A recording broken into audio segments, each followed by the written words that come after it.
जो मसला चल रहा है हिंदुस्तान में, ये मुसलमानों पे एक तरीके से काला धब्बा कानून लादा जा रहा है, थोपा जा रहा है।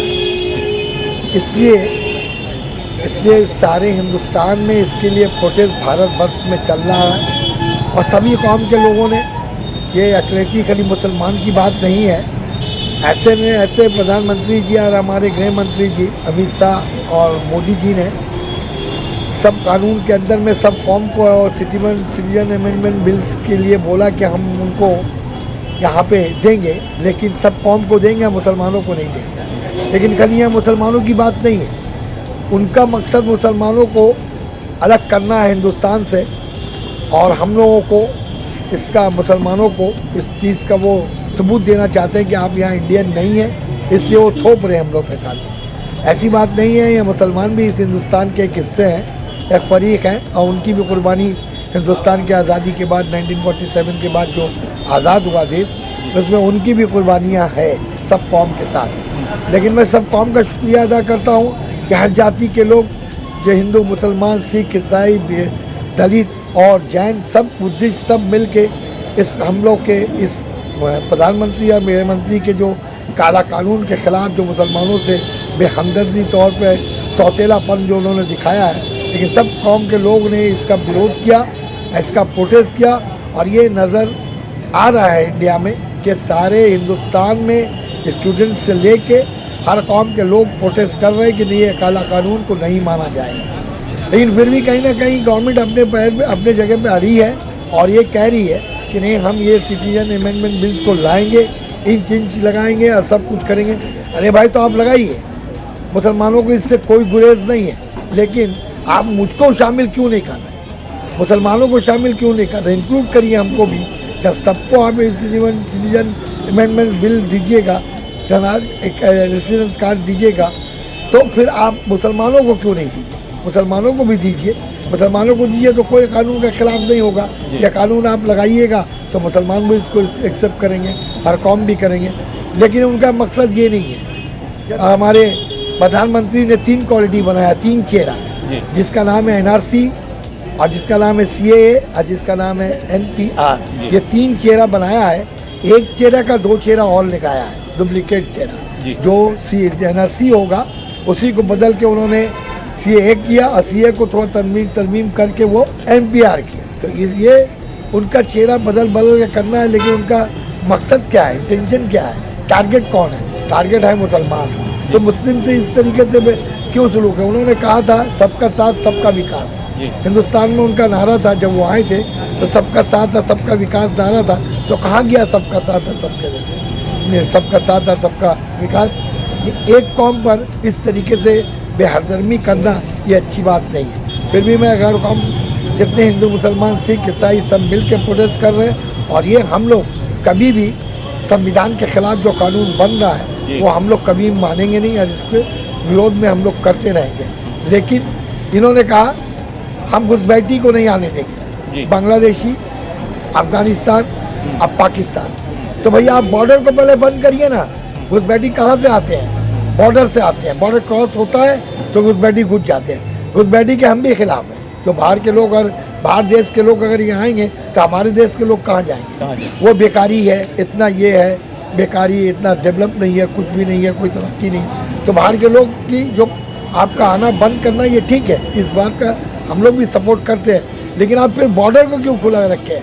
पाकिस्तान बॉर्डर बंद करिए, बांग्लादेश बॉर्डर बंद करिए, अफगानिस्तान का बॉर्डर बंद करिए। आप बॉर्डर खोलते हैं, आप बॉर्डर खुले हुए रखते हुए और वहाँ से आते हैं और आके आप बोलते हैं कि हम शरणार्थी जो बाहर से आएंगे हम उनको नहीं आने देंगे, घुसपैठिया को। अरे भाई, आप ही तो 2 चेहरा क्यों करते हैं? आप भी घुसपैठी को बुला भी रहे हैं, आप भी घुसपैठी को बोल रहे हैं घुसपैठी को हम नहीं देंगे सिटीजन अमेंडमेंट। ये वो मकसद नहीं है इनका। गवर्नमेंट का मकसद बहुत ख़राब है, बहुत अच्छा नहीं है। वो चाहते हैं मुसलमान पे टारगेट है, उनका मिशन मुसलमान है, लेकिन उन्होंने किया नहीं, इक्वलिटी दिया नहीं। तो उन्होंने कहीं ना कहीं ये साबित कर दिया कि मुसलमान को हम खिलाफ में रखेंगे, क्योंकि मुसलमान इनका वोट बैंक नहीं है, मुसलमान इनको वोट नहीं देता है, इसलिए यह काला कानून थोपा जा रहा है। अगर मुसलमान, हर कौम के लोग वोट देते हैं उनको, हिंदू से हिंदू राज बनाना चाहते हैं। अरे हिंदू राज बनाने में हम लोग को कोई तकलीफ नहीं है, आप हिंदू राज बनाइए, लेकिन अरे भाई सेकंड में तो हम लोग को रहने दीजिए, फर्स्ट आप हिंदू राष्ट्र बनाइए। हम लोगों को कोई तरक्की, कोई डेवलप आपसे नहीं चाहिए। हम हिंदुस्तानी हैं, इंडियन हैं, इंडिया में रहेंगे, इंडिया में मरेंगे। हम लोग को कोई भी देश से कोई मतलब नहीं है, ना पाकिस्तान से, ना अफगानिस्तान से, ना बांग्लादेश से। हमको तो रहने तो दो, हमको रहने दो। हम कोई चीज़ आपसे मांगते नहीं हैं। आपने कहा था कि हम सबको लेके चलेंगे, उसमें हम मुसलमानों को भी साथ रखो और यहाँ रहने का हक दो। हिंदुस्तानी हैं हम कहीं के नहीं हैं, हम बाहर से नहीं आए थे। 1947 में जब देश आज़ाद हुआ था, जिनको पाकिस्तान जाना था वो चला गया, लेकिन कुछ मुसलमान वो थे, वो इंडिया से प्यार करते थे, हिंदुस्तान में रह गए। और हम हिंदुस्तानी हैं, I am not another country, I am living in India. हम इंडिया के हैं, इंडिया में रहेंगे, इंडिया में मरेंगे।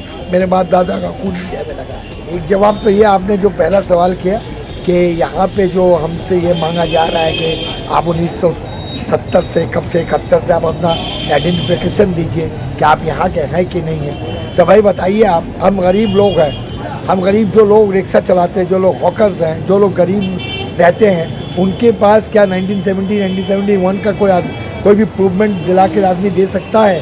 पॉसिबल है? आप प्रधानमंत्री हैं, आप गृह मंत्री हैं, आप पढ़े लिखे इंसान है, क्वालिफिकेशन आपके पास है, एजुकेशन है। आप बताइए खुद सोच के, आप मुसलमानों को दुश्मन नज़र से मत देखिए।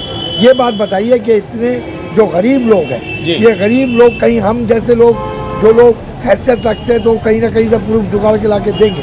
ये गरीब लोग कहाँ से प्रूफ ला के देंगे कि 1970 में मेरे बाप दादा कहाँ से आए थे और कब क्या डॉक्यूमेंट्स देंगे? ये वो बात नहीं है। ये बात, यहाँ मकसद कुछ और है।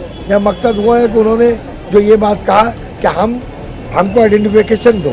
आइडेंटिफिकेशन देने का कोई सवाल नहीं है। सवाल है कि मुसलमान इनके वोट बैंक नहीं है। मुसलमान जिस दिन इनका वोट बैंक बन जाएगा तो देखिए सबको इक्वलिटी मिल जाएगा, कानून एक तरह से संविधान लाइन से आ जाएगा और सबको अधिकार भी मिल जाए। वोट बैंक की राजनीति है, वोट बैंक नहीं है। मुसलमान इनको वोट नहीं देता है, इसलिए मुसलमान को एक टारगेट बना रहे गृह मंत्री और प्रधानमंत्री। और दोनों का चेहरा देखिए, एक प्रधानमंत्री बोलते हैं कि एनआरसी लागू नहीं होगा, सबको सिटीजन अमेंडमेंट बिल हर कौम को यहाँ मिलेगा, किसी को घबराने की ज़रूरत नहीं है। और गृह मंत्री साहब बोलते हैं कि नहीं, हम इन चीज़ लगाएंगे, जो हम बिल पास किया है वही बिल भी हम कायम रहेंगे। हम मुसलमान को अलग किया है, हम मुसलमान को अलग करके रहेंगे। तो आप खुद ही बताइए कि प्रधानमंत्री का एक चेहरा और गृह मंत्री का एक चेहरा, आखिर आवाम या हिंदुस्तान का जो 1 अरब 30 करोड़ जो आबादी है वो किस पर भरोसा करते हैं? किस पर भरोसा करे? या प्रधानमंत्री पे करे या गृह मंत्री पे करे? प्रधानमंत्री बोले थे बात को, इनकी दावत थी जब ये इलेक्शन लड़े थे, उन्होंने उस टाइम ये नहीं कहा था कि हम ऐसा बिल लाएंगे जिसमें मुसलमान अलग होगा। ऐसा बात नहीं किया था। कोई भी बिल, कोई भी कानून जो पास होगा उसमें मुसलमान इंक्लूड नहीं होगा, ऐसा उन्होंने नहीं कहा था। उन्होंने कहा था सबका साथ और सबका विकास, उसमें हर काम आता है। हिंदुस्तान के 1 अरब 30 करोड़ आवाम को हम साथ लेके चलेंगे। तो अभी ऐसा क्यों?